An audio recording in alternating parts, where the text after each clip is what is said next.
Hello, everyone, and welcome to Triple Threat Comics YouTube channel. I'm your host, Ian Miller. Today, we have a great, fantastic guest with us, Chuck Dixon. Chuck, welcome to the show. People of Earth, thanks for having me. Absolutely. Things have to be quite a lot for you right now because what's happening with,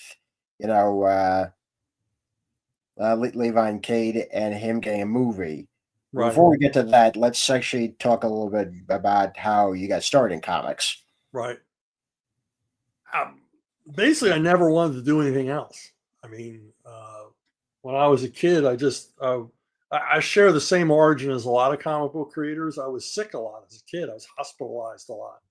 And back then, comics were, they were a major source of entertainment for me.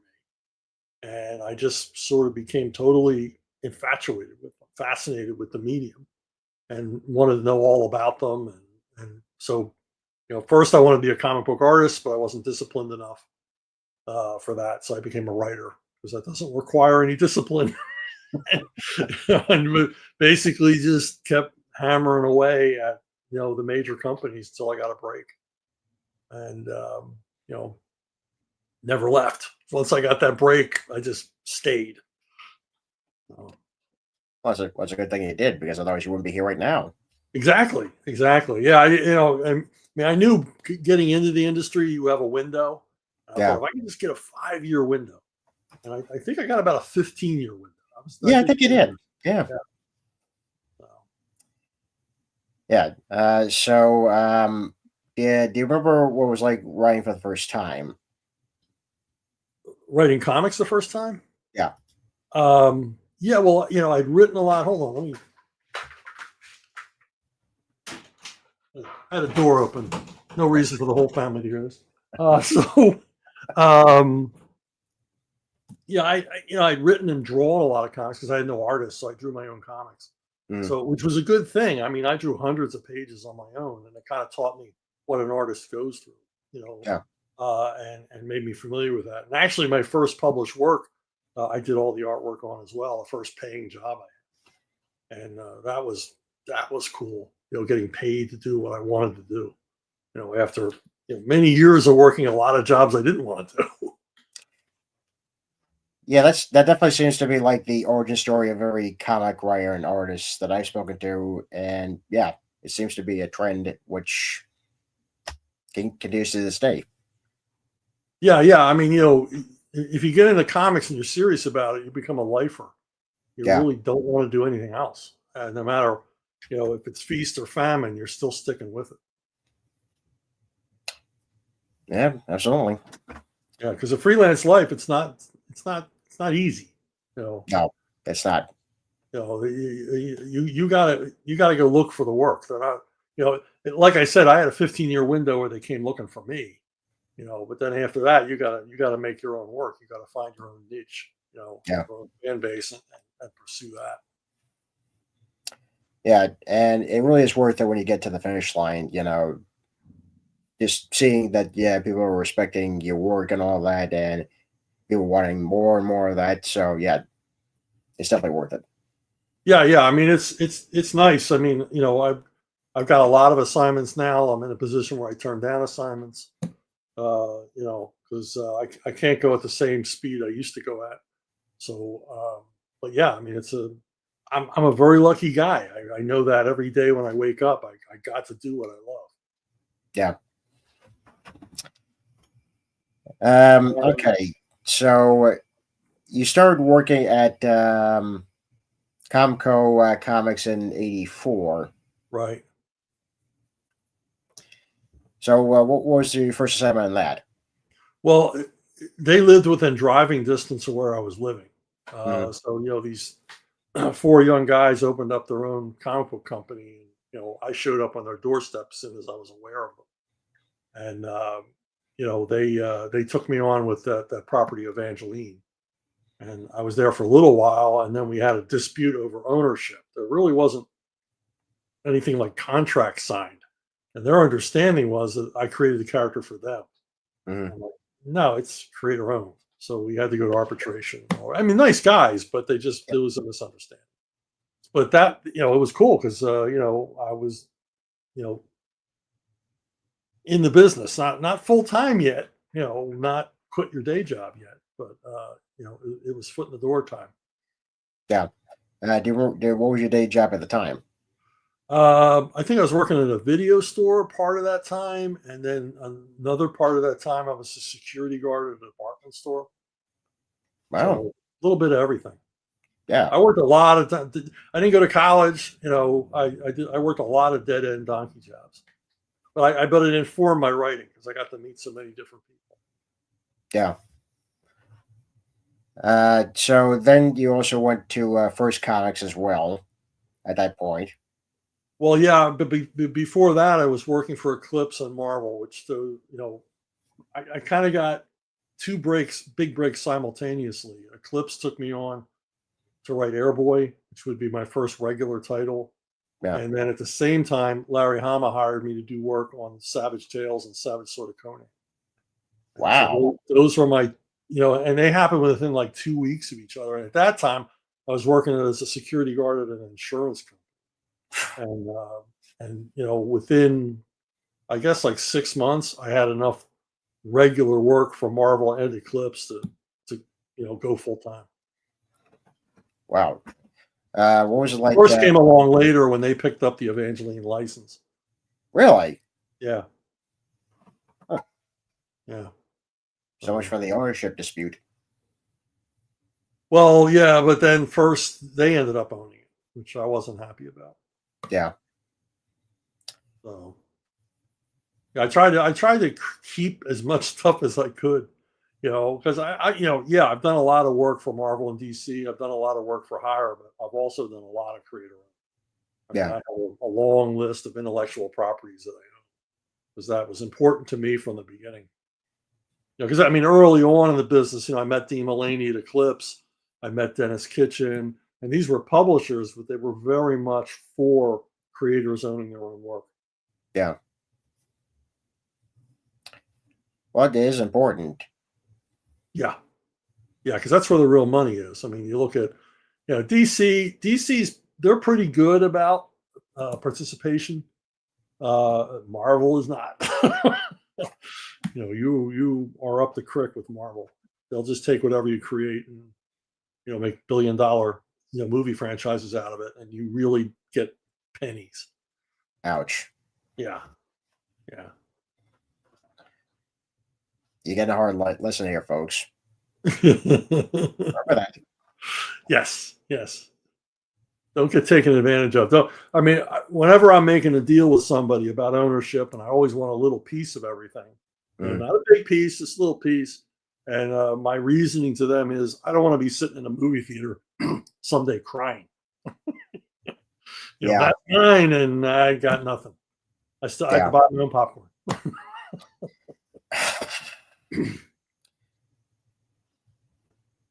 That's a smart way of looking at it. That's a smart way of looking at it. Yeah, because I've seen some heartbreaking cases, but that was the problem with the major publishers has always been that they use your enthusiasm against you. We're all fanboys and fangirls getting into this. We're really hyped on comics, and they give us an opportunity to work on them, and we just leap at it. We're not thinking about down the road. We're just thinking about, oh wow, I'm working in comics. This is so cool, and not thinking that someday they're going to show you the door, and you walk away with nothing. So you really, if you're getting into the business, you got to think about that. Got to get a little piece of it. I've done a lot of things where I adapt movie treatments to graphic novels, and that helps them pitch the movie. And I always say, I want a little piece of the movie because I'm doing some of your work here for you. I'm taking your treatment, basically writing dialogue, all these things that you didn't give me. I'm creating that. And if they won't give me that, I walk, because I'm saying, look, it doesn't cost you anything. I just want like 1% of the net. That's nothing. Yeah. So, but most of them agree to it because, it's like, yeah, it doesn't cost us anything.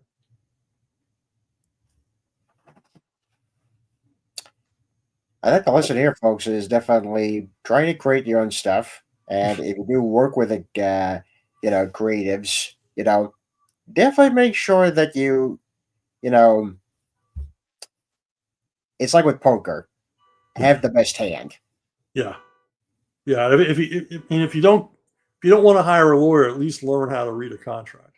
Yeah, that's another thing because I've seen people my age that are in the business, they don't read the contracts thoroughly. So Yeah, yeah, yeah. And sometimes you got to. I just got a contract today. We agreed on everything, and then I got the contract to sign. I'm like, hey, you didn't make any of the changes we talked about. they, So I had to read it again. yeah,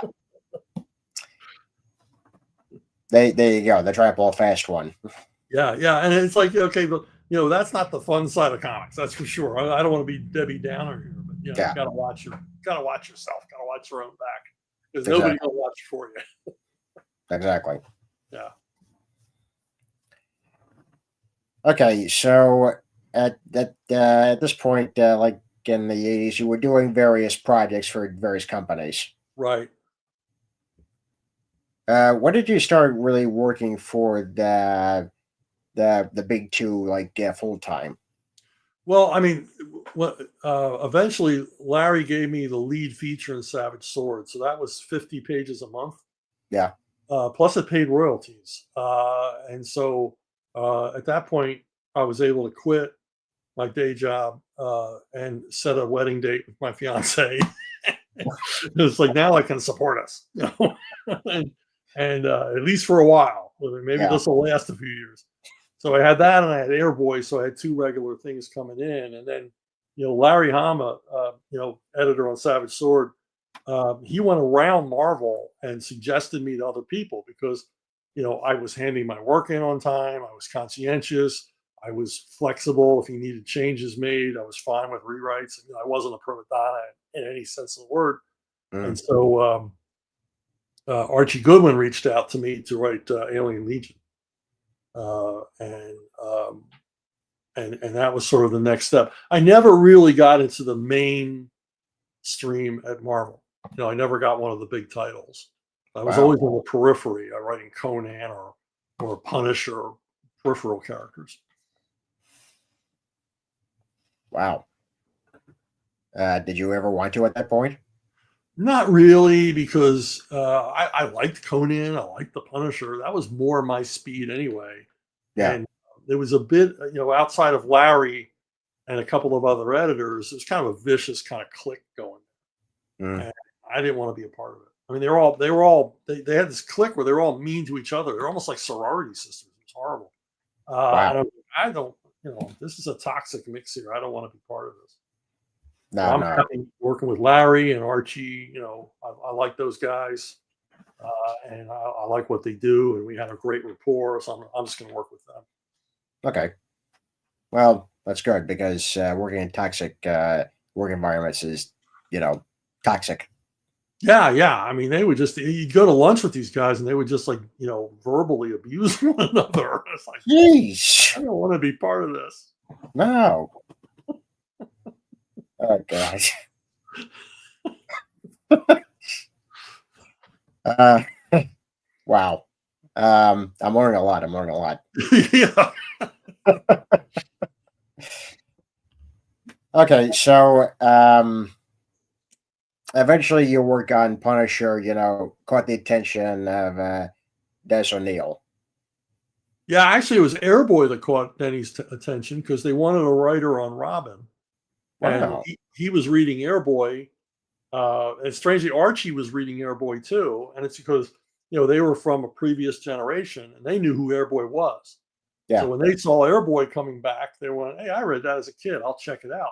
And apparently, they liked what they saw, and they uh, Denny reached out because they were going to make the new Robin, Tim Drake as Robin, and Yeah. he was looking for somebody that could write someone young that wasn't hokey, or too hip, trying to be too hip or anything like that. And he Yeah. liked what I did with Airboy, so he offered me the opportunity to write Robin. And I went up to the DC offices. And I never worked for them. I went up there, and we spent some time talking about the property, and eventually I agreed to do it. that must have been difficult to come up with a different version of Robin because of the backlash of what happened with Jason Todd. So Yeah. how did you create a different version of the character, but also make it unique? Yeah, they were very much aware of that they had failed with Jason Todd. And Denny said, sometimes a character gets away from you, and they had taken a wrong step. So they wanted a different kind of Robin. Now, Alan Grant had done a lot to set up Tim Drake before I took him on. Hmm. And so I just sort of helped further develop the character. Uh, but to my mind, what was wrong with Jason Todd was he was the bad son, and readers didn't like that. They didn't like that he didn't have enough respect or regard for Batman, and he was too sure of himself. Whereas Dick Grayson was a natural. Dick Grayson was that cool guy, and it was okay that he was good at everything. He was never arrogant about it. But the Yeah, readers did not like Jason Todd because he was. I thought, well, I'm going to do the polar opposite. I'm going to have a kid who knows his limitations, knows he has to really work hard, and he's going to bring something different to the table. He's going to bring his abilities with technology and all of that. And I said to Denny, I said, I think Tim Drake should be the kind of kid that if he's in over his head, he'll call the cops. yeah, He won't try to get. He's a smart kid. He wants to live through this. He's not going to go it alone. And apparently, readers like that approach because I think they could relate to the character. It'd be like, it's like we all want to imagine we're Batman, self-made man, but we know we could never be. And I wanted to create a Robin that, yeah, maybe you could have been Robin if you worked hard enough at yeah. It also helped because Tim always looked up to Bruce in a lot of ways, much more I think than Dick ever did. it. Yeah, yeah. I don't think, and I also in my mind, a lot of times you think of things you don't actually write down. It's like it's in your head for background when you're writing the character. And in my mind, Tim Drake would eventually stop being Robin. It wasn't a lifelong thing for him, and he never wanted to be Batman. Yeah. So I always pictured that Tim Drake would reach an age where he would simply stop being Robin, go live a normal life. Well, yeah, because he has to look at Bruce like Bruce is obsessed with this. He Yeah, can't stop, but I have to stop. yeah, yeah. I mean, he sees that Bruce pays a price for this that he doesn't want to pay. Yeah, And he's dedicated and everything else, but it's like all things have to come to an end. I can't keep doing this. yeah. And obviously, this helped very much when you guys started doing Nightfall because Tim is very much still in training when Nightfall Yeah, happens. right, right, and that leads to a lot of suspense situations because he's still an underdog character, Yeah, and he's this rising threat of Nightfall where it's everything's gotten as bad as it can possibly get, and here's this new kid in the mix, and will he hold his own? And so the readers are rooting for him. I mean, all this helped cement the character and make him more relatable and endearing to the readers. So it was a good. I don't know. It all felt organic writing it at the time. It all felt natural. There was yeah, no contrivance here. It's just a good time to be writing Batman. And fortunately, I knew it at the time. I was like, wow, this is so cool to be here doing this with these guys. yeah. What was interesting was when as Nightfall is happening, fans of other comics at DC are coming off of the Death of Superman saga, and this is going on. So obviously, they're like, "Well, what's going to happen next?" Right. Right. We really wanted to make the readers as uneasy as possible. I mean, we thought we'd accomplished our goal if we actually convinced the readers that Bruce Wayne was never coming back. And of course, we never that was never the plan, but we wanted Yeah, readers to think that this wasn't. Denny was very much about making this a story, not just an event, not just a shallow stunt, but making it a really good story and try to convince the readers as much as possible of the dire consequences being involved here and to engage them, bring them in. And obviously, we were successful. I mean, it was enormously popular that whole run. yeah.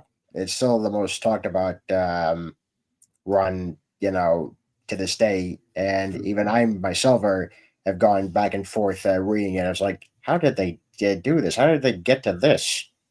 It's a lot of planning. There's a lot went into it.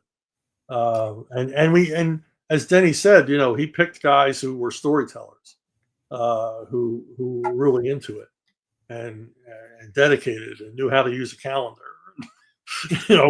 Would stay with it. And yeah, we were all totally invested.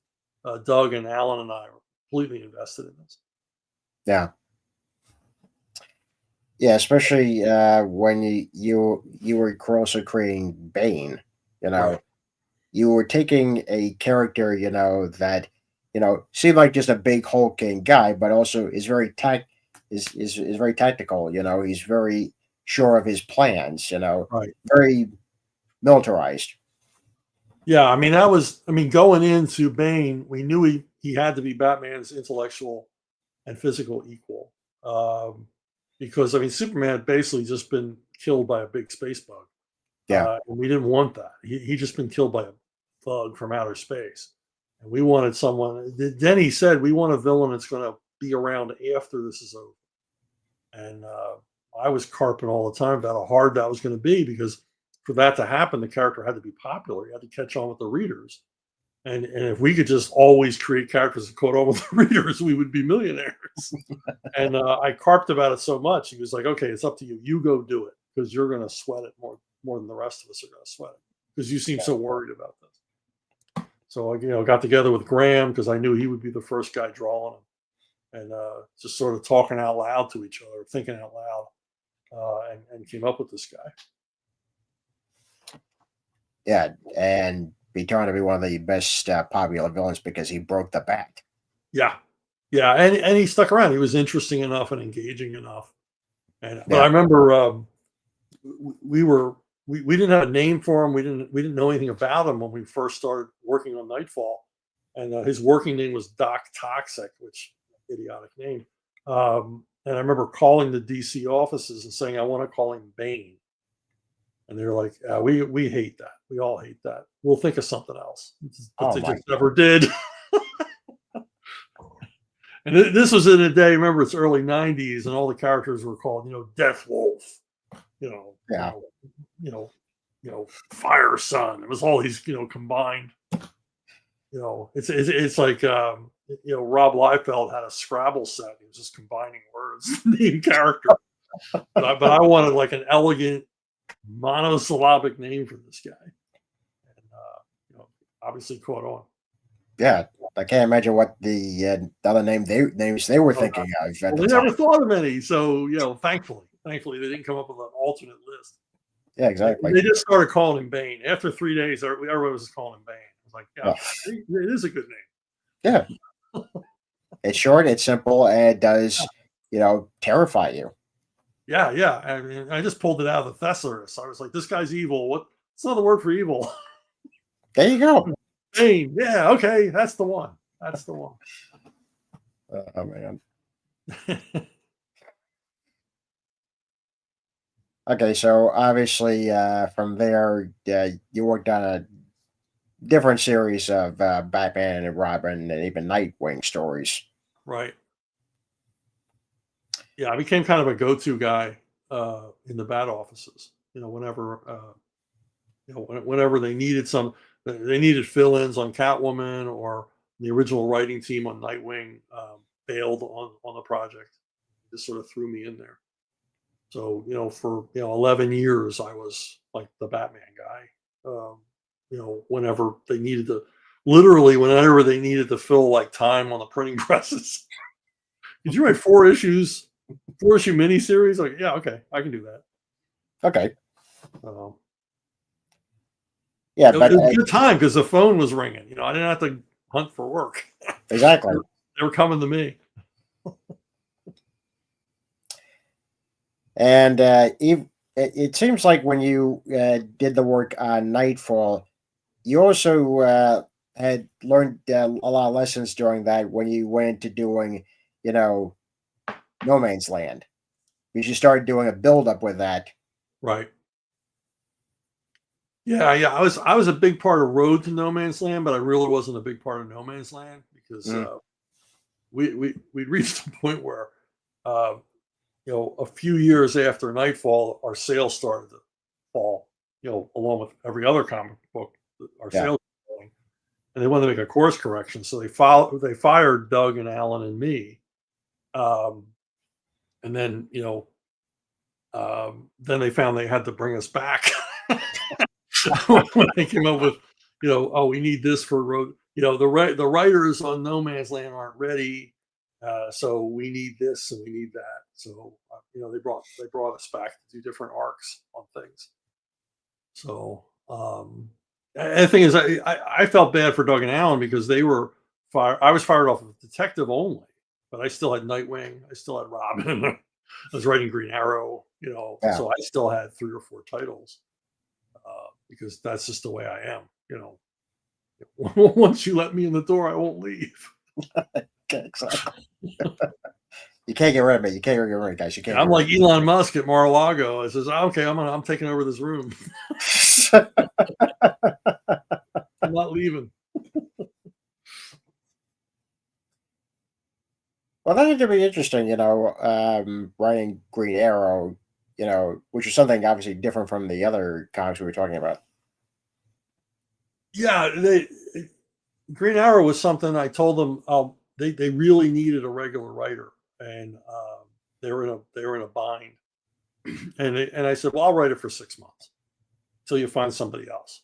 Yeah. And I was there. I wrote it for 3 years because we got into the death of Oliver Queen and all that stuff, and plus they teamed me with Rodolfo DiMaggio, who was my pick to draw it. And it was like I was gonna, I wanted to work with Rodolfo on everything.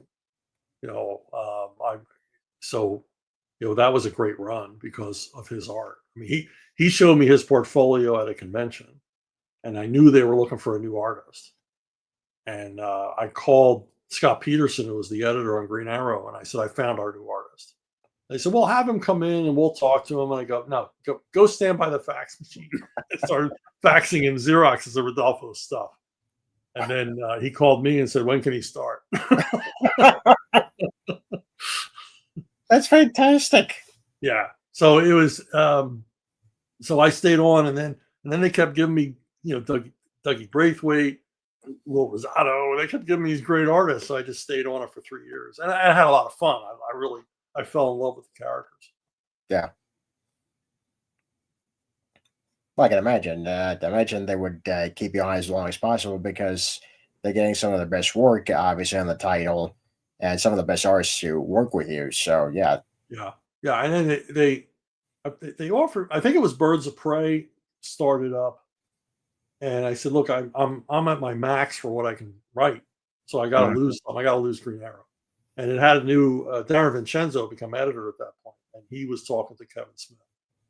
And I Okay. said, well, let me write an arc over the next 3 months that sets him up, because he told me what Kevin wanted to do, and I said, well, my last 3 issues will be setting him up. Okay. And, so because I don't want to leave the book in a lurch. I don't want to leave the book in a bad place. So Yeah. that's what we did. So I sort of like brought my run to an end. Okay. That's good. Yeah. So, what were your initial ideas for Birds of Prey, though?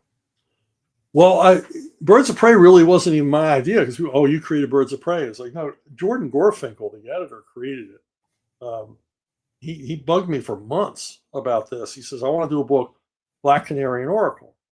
I said, well, Black Canary just had her own solo book canceled. Who wants to read about Black Canary? Nobody. And I said, I like the character, but it didn't catch on. And he kept insisting, and he said, there's a chemistry there. And he came up with the idea that they wouldn't meet. Like Black Canary would have no idea who she was working for. And I said, I don't see it. I don't, why those two, blah, blah. He insisted there was a chemistry. And then finally, we just got to a point where there was a hole in the printing schedule. And he pushed forward this idea of this one shot with the two of them teaming and convinced me to write it. And within 6 pages, I'm like, yeah, he's right. There's a chemistry here. These characters are different enough from each other that it causes this contrast between them. That their personalities can shine out of these stories, and the whole gimmick of them never meeting.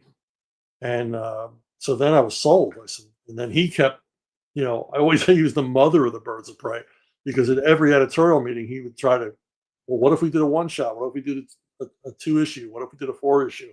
And he was squeezing the Birds of Prey into the printing schedule at every opportunity, and always teaming me with like top drawer artists. So it got popular enough that it became a monthly title. But it's all Yeah. Jordan. It was all Jordan. Yeah. Again, I didn't know that, so Yeah, I'm yeah. glad you just said that. I always like to give him credit because editorial, they weren't allowed to take credit for stuff. It's like, no, he did it. See, you're learning also too, folks. You're learning too. Okay, so while this is going on in obviously the 90s and all of that, during all these years, you also did a couple of crossovers with some of the other companies. Yeah.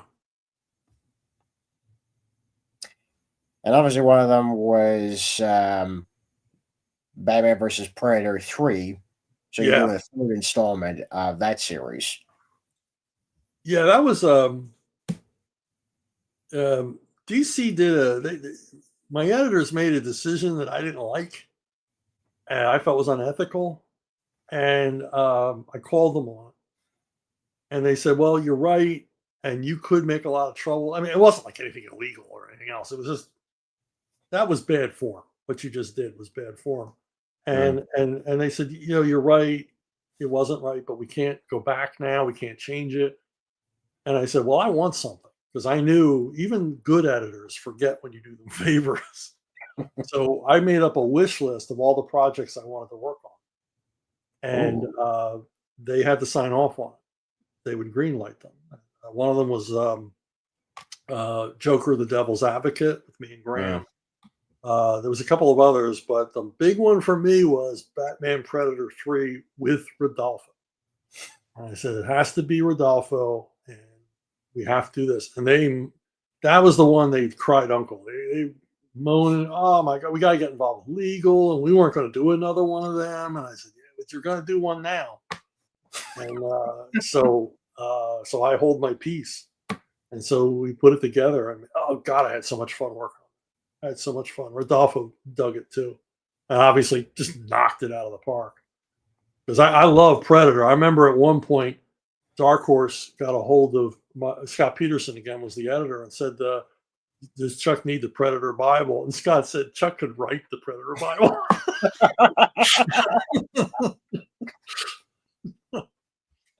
See right there.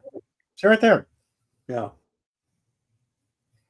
Yeah, I remember reading, obviously the first two, but when I got to the third one, I was like, because you include Robin in there and even Huntress, so I was like, wow, this opens up in a much bigger scale, with these, equally trained characters, equally developed characters, and they're dealing with the idea of the predators. Yeah, well, the one that, every once in a while a writer slaps himself on the back, and the one that I knew I wanted a regular classic Batman villain in it, and I thought, Mr. Freeze. Predator can't see Mr. Freeze. He's invisible to him. I was like, gotta use Mr. Freeze. And then I introduced the Batcopter. I never did the Batcopter before because I thought it was a dumb idea to have a Batcopter. It's got to land somewhere. And but Rodolfo loved drawing helicopters. Mm-hmm. So I thought, yeah, okay, we can't miss this opportunity.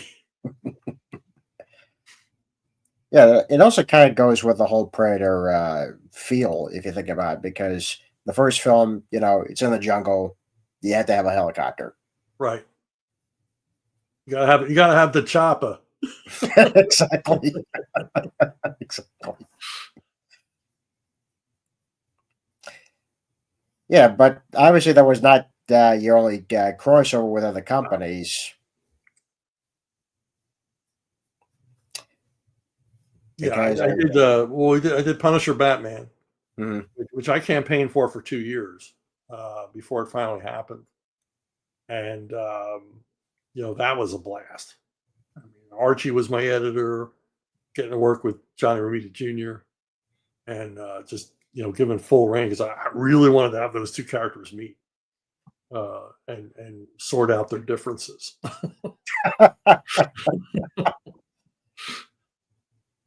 Yeah, they sorted it out. Yeah, and also I wanted that scene with the Joker, where the Joker like gives them a dollar store psychoanalysis about what's different about each one of them. Yeah. And I remember telling Denny about it first before I wrote it, and tell him about that scene, and he's like, "Man, you really think about this stuff."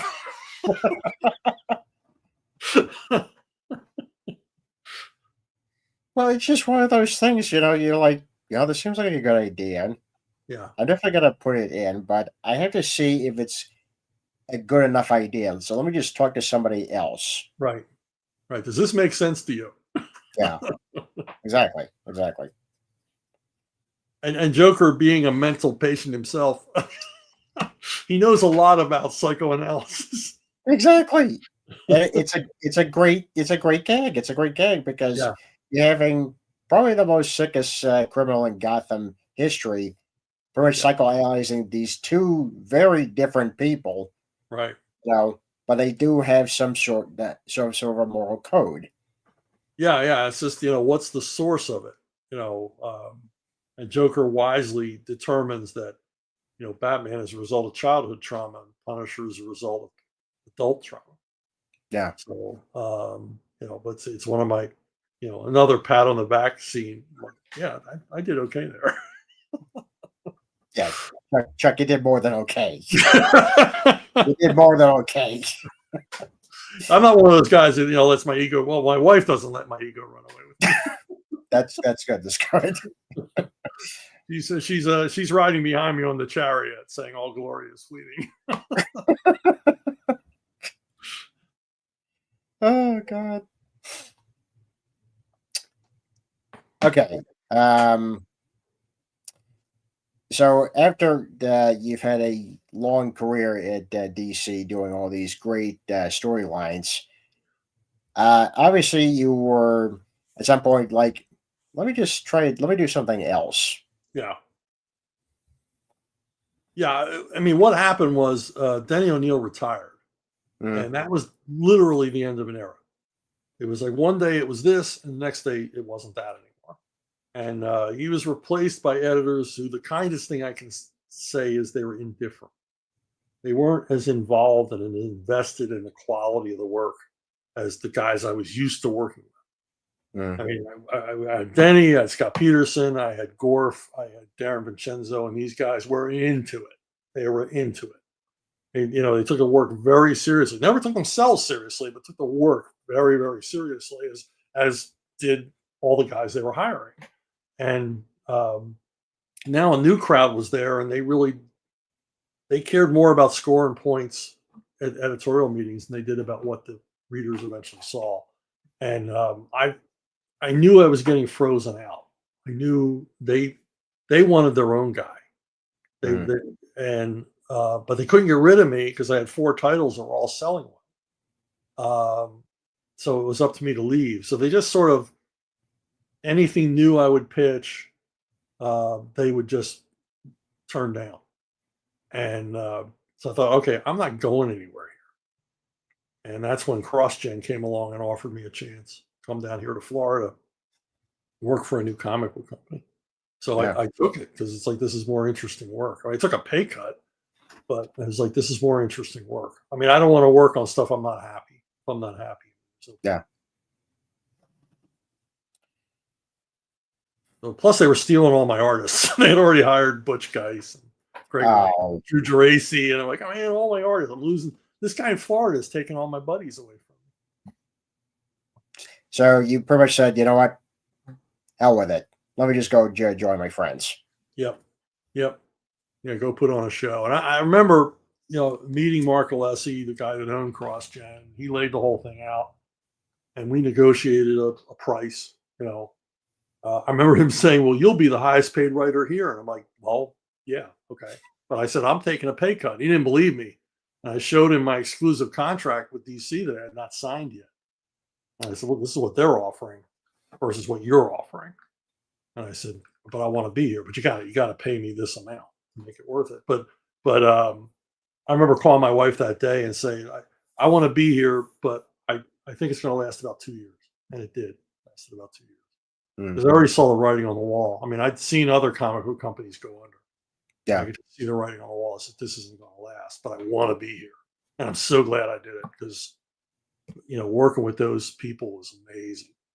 Yeah. He put together an incredible crew of people. And being there, I don't know if people know, a lot of people watching still don't understand, but CrossGen you were actually on site. You were there with your art team every day in an office environment. And it was so cool to work that close together instead of working by phone or by fax or by FedEx. Wow. Yeah. That's definitely a rare thing, because I had never heard of that, since the old days. Right. Yeah. When they had the studios. Yeah. Yeah. But even then, it wasn't the same because you didn't have your writer there with you. I think Simon and Kirby Studios, yeah, they probably worked that way. But they were Yeah. sweatshops. I mean, they were, there's horrible stories about treatment at those studios. But Yeah. but this was a better environment and friendlier environment, and it was just cool. It was like basically hanging out with your friends making comics. Yeah. Some of those guys are my friends, and a lot of them became my friends from working there. And we could all share our reference libraries, share our comic book collections, just the original art hanging on the walls that people would pin up. Just an amazing place to work. Just so much good energy. And we Yeah. produce comics we simply wouldn't have been able to produce working the old way of being spread all over the country. Yeah. But they obviously went bankrupt 2 years later, as you just said. Yeah, he went bankrupt in a hurry. I mean, he made a lot of. He had his own financial difficulties, growing financial difficulties. Things just didn't work out for him, and so they didn't work out for us. And he spent way too much money on stuff, way too much money. So. That's what when I found out. I mean, I got there and it's like they were spending $1 million for every convention appearance. Oh my god, this can't last. $1 million? Yeah, it was $1 million because he wouldn't just fly a few people to San Diego; he'd fly everybody to San Diego. So every art team was there, every writer was there, and put up in the best hotels. We were given expense accounts and things like that. It's like, hey, you don't give a comic book person an expense account. No. That's a dangerous combination. Yeah, because some of those guys went a little nuts, putting everything on the credit card. Oh, So God. yeah, it was doomed to failure. Boy, we made some great comics and we made a difference. I mean, comics look better after CrossGen than before. We really raised the bar on the quality of the coloring and presentation and all of that. Yeah. Okay, so after that, you worked at back to smaller companies like Moonstone Books. Yeah, I kind of left CrossGen. I kind of went into the wilderness for a while, where I was working. It was a little harder to find work, Yeah. but some great people reached out to me. I remember Marv Wolfman at one point reached out and got me a job. Tom DeFalco reached out and got me a job, and then Bongo. I was working on Simpsons, and they were a lifesaver because I wrote a lot of Simpsons stuff in that period. And then, like you say, working for Moonstone, which was very, very small independent outfit. Well, it was interesting work, and I liked working with them, and it was fun. But boy, the page rates were from hunger. Same thing with Dynamite, low page rates, but fun stuff to work on. And then eventually, IDW took me on for GI Joe, so it was a little bit of a comeback for me. Yeah. That had to have been uneasy during those years because you weren't quite sure, where you were going to go at that point. Yeah, I was back to freelance. It was back to trying to figure out. And I've always been I'm not going to figure out where I'm going to be next month. I got to figure out where I'm going to be next year. Yeah. So I gotta think long term and start making plans. And I'm terrible at pitching. I'm no kind of schmoozer. So it was just basically keeping my ear to the ground. What's available here, because I remember when I heard IDW got the GI Joe franchise, I called them. He said, "Don't worry, you're on the list. you're on the list." Because I was, I'd worked with Larry Hama so much that Larry Yeah. was like, "Yeah, let's get him," because he knew I'd approach the work in an earnest way. But yeah, it's tough. It was a little touch and go there for a while. Yeah. Paying the bills. So, but it all worked out, and because I wasn't getting enough comic work, it moved me toward writing prose. So that was a good Well, that's thing. good. Yeah, so it was good. Now, I don't know if this is true or not. I heard this rumor. You'll have to clarify me for this. Uh, were you offered the chance to do a rewrite of Expendables 2? Yeah, yeah. I did an Expendables prequel comic before the movie came out for Dynamite, Hmm. and came out, and it was okay, whatever. And then a few months later, after it had come out, I get a phone call, and it's this woman, and she says, "Would you hold for a call from Sylvester Stallone?" I said, which one of my friends is going to do a Sylvester Stallone impersonation? So he gets on the phone, and it's pretty apparent it's him. I'm like, holy crap! And he goes, "I read your Expendables comic. I really liked it. You really understood the characters. You really captured the particular way of talking to each other and everything else."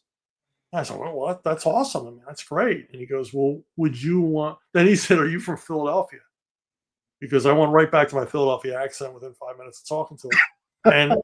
And he says, "You're from Philadelphia?" I said, "Yeah." And he says, "How would you like to help me with a rewrite on Expendables 2?" He goes, "I'm not happy with the current screenplay." And I'm like, "Yeah, let's talk about that, right?" And he sends me a screenplay. I read it over. I make a few suggestions. He likes them. We're like, so he has me out for a production meeting. So they fly me out to Hollywood, and I meet him, and I meet the producers, and we pitched the rewrite, what we would do. And basically, Sly and I are finishing each other's sentences. We're pitching it together, right? Because we're totally on the same page about what we want to do. Yeah. And Sly's biggest concern was that you didn't want to remake the first one. You didn't want a series of remakes. You wanted each one to be a different standalone kind of movie. And that's not what the producers wanted. So it seemed to me that the production meeting went great, right? I found out later every production meeting seems to go great until you leave the room. Oh, God. And they basically, I can only imagine, they said to him, "Yeah, we don't want this guy." So they lowballed me an offer. I mean, it was pitiful, the money they offered. I said, "No, I have my dignity." Oh, And I didn't do it. And I thought, well, that's the end. I got to meet Sylvester Stallone. I liked talking to him. That was cool. That was my Hollywood adventure. And a couple weeks later, he calls me. And he goes, "You want to do this thing for Lionsgate, this web content, animated thing?" I'm like, "Yeah, okay." So he gets me that. And then a couple months later, we're doing Expendables video game. You want to write the dialogue? I'm like, yeah, okay. The guy didn't forget me. And then we kept talking about things. And sometimes he would call and just talk. I mean, when he moved to Florida, he called me and said, "I'm moving to Florida. wow. I bought a house in Florida." And I'm waiting for business to happen. It wasn't. He was just telling me he was moving to Florida. So we continued a relationship. We're like, wow, this guy's a freaking Hollywood legend. And I thought he'd forget me the minute the first deal fell through, but he didn't. And we still communicate. I was emailing back and forth with him this week. So, that led to, him reading the Levon Cade books and saying, "Hey, I want to do something here." So Now, that has to be a hell of a compliment right there, because Stallone reading, the Levon Cade series and adapting the first book into a movie. right. Yeah, it was, I mean, he talked about that, and I have another series of time travel novels that he really liked. but they would have been really expensive to produce. So he concentrated more on Levon, and he had it. He was trying to set it up as a TV series for one of the streaming services, Yeah. and then he said he got to talking, then the writer's strike and COVID and blah blah blah blah blah. Everything got delayed, and then eventually he said he was talking to Jason Statham, and Statham was looking for a new franchise, and Stallone suggested this to him, and he liked it.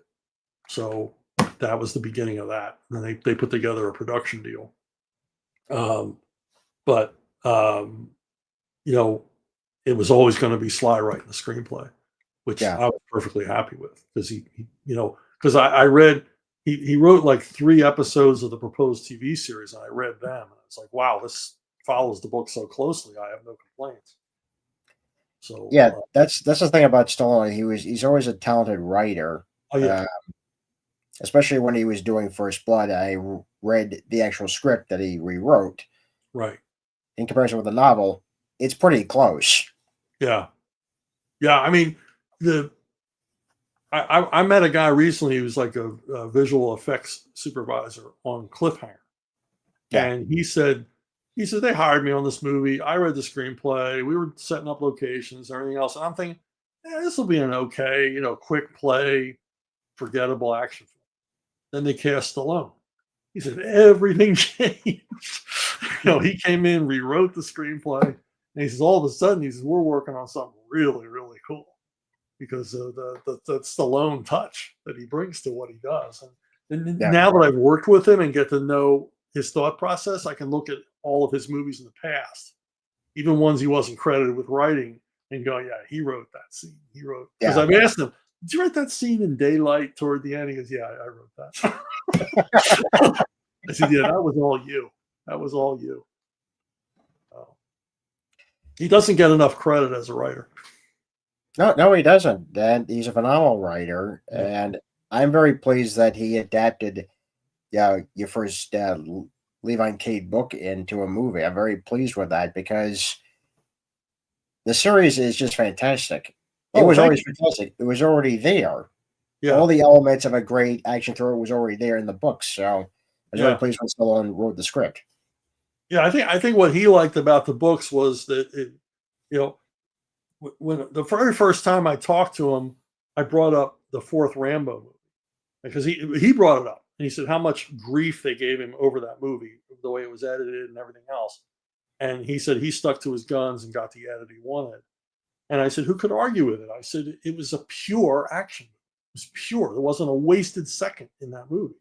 No. And I think that's what he liked about Levon is, I don't really waste a lot of time. Everything moves the plot forward, and that's his thing, is keeping that plot moving. No slow spots. Yeah, and very well developed characters. Yeah, I don't know how I do it. People ask me, how do you do it? I don't know how I do it. A soap opera writer asked me a couple of years ago, how do you get me to love your character so quickly? I told her, I don't know. I think I'm afraid of boring the reader. I like to think you add some of your own personality into the writing. I like to think that. Or I borrow personalities. I mean, from people I know. But it's like, it's just like, I gotta know. It's like someone who knows how to cook. They don't need to open a cookbook. They just know what to put in. And I somehow intuitively know I need this to make this character interesting and relatable. And the biggest guideline, if you want to write, the biggest guideline that I go by is, it's not what they say, it's what they do.